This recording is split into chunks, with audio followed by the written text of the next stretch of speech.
Welcome to Lecture 4 of Math 1B03.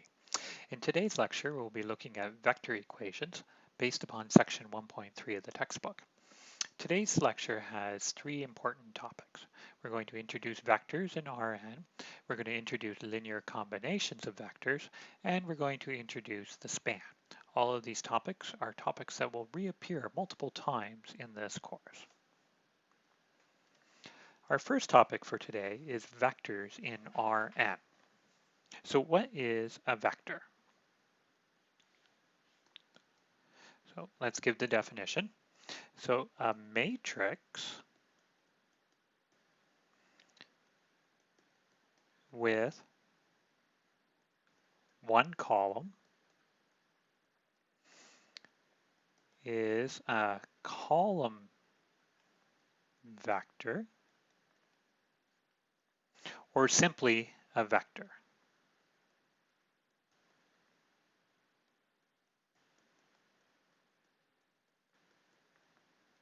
So a matrix with one column is what we would call a vector. So a simple example would be something like the following.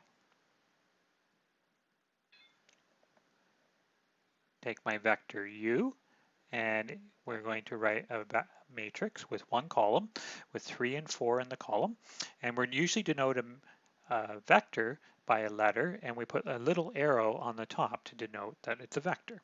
So another example would be, say, the vector v, and we can make our vector v have 3 entries, 2, minus 1, and minus 4. Okay.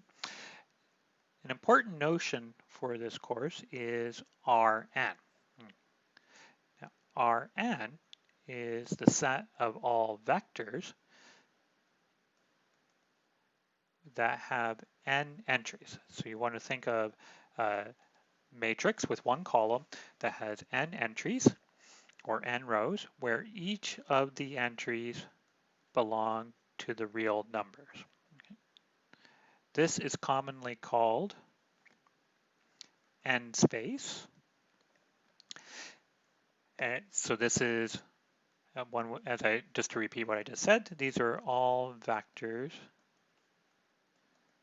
with n entries. So that's what would be called n space. Now, something you're probably familiar with is R2, which would be the plane, and R3, which we represent sometimes as three-dimensional space. And a key thing that we want to keep in mind, here, to scroll this a little bit, is that two vectors, u, so u1 up to un, so this is an arbitrary vector, and v, v1 up through vn, are equal if and only if ui is equal to vi for all I going from 1 to n. So that means they have to be equal in each position of the column.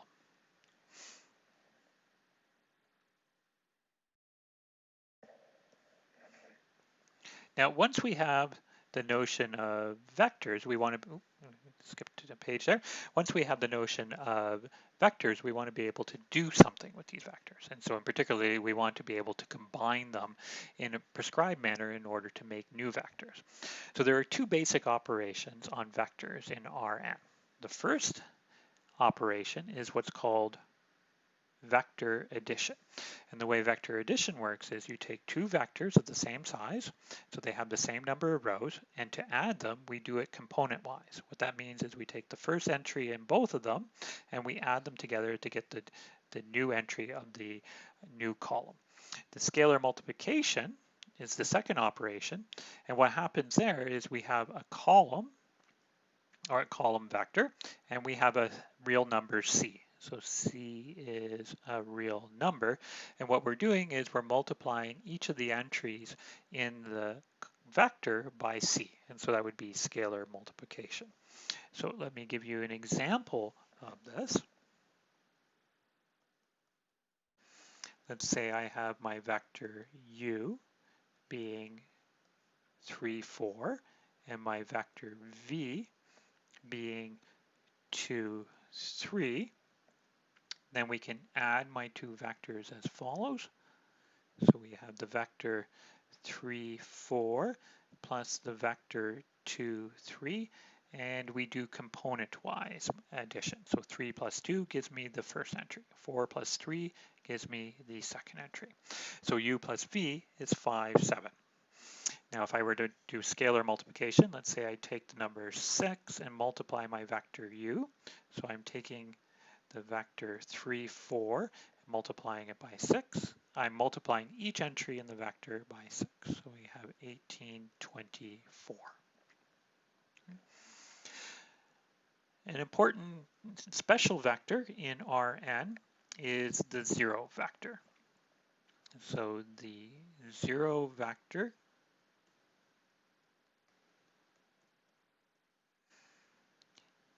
in Rn is usually denoted 0 with our little arrow there to denote that it's a vector, and it's a vector there. Every single entry is 0.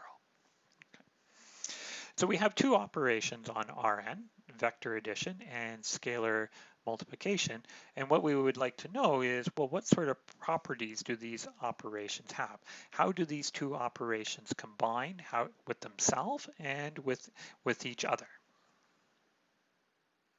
The next page here gives us a description of all of these algebraic properties. Okay, so here we have the algebraic properties of Rn, and by algebraic properties I'm just referring to how do I combine vectors in Rn along with, in terms of the vector addition, combined with the scalar multiplication.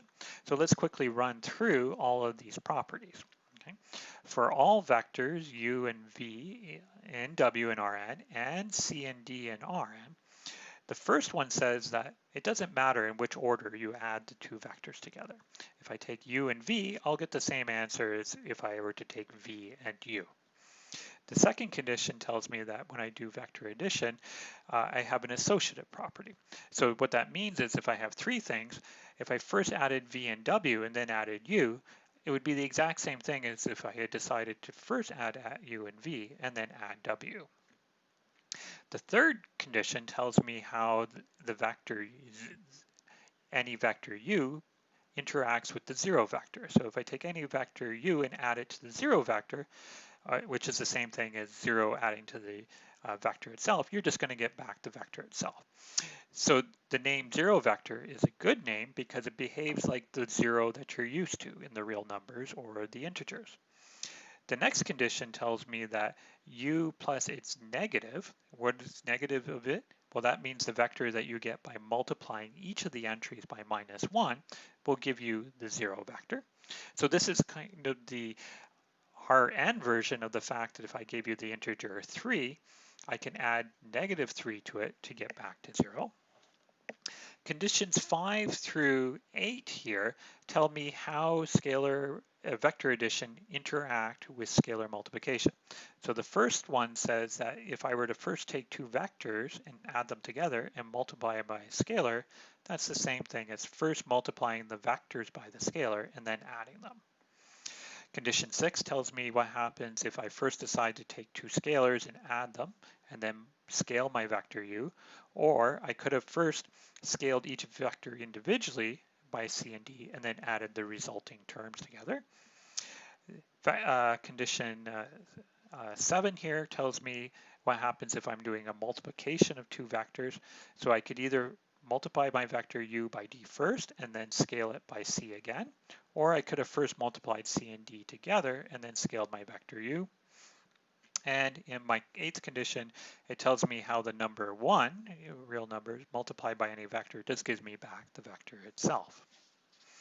Now these are very important properties, and looking ahead,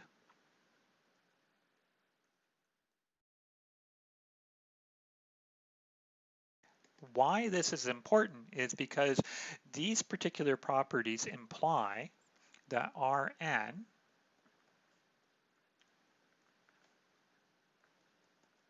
these properties imply that Rn is a vector space. Now, we won't be defining that until much later in the course, but what you want to take away here is that the set Rn is a collection of objects, and there's a way of combining these objects that satisfy a certain number of properties. And that's exactly what we'll be heading towards later in the course. Is a vector space is a collection of objects that can be combined in a certain way that have to satisfy properties similar to what we've just done up here above. So we'll take a quick break and we'll move into the next video in a second.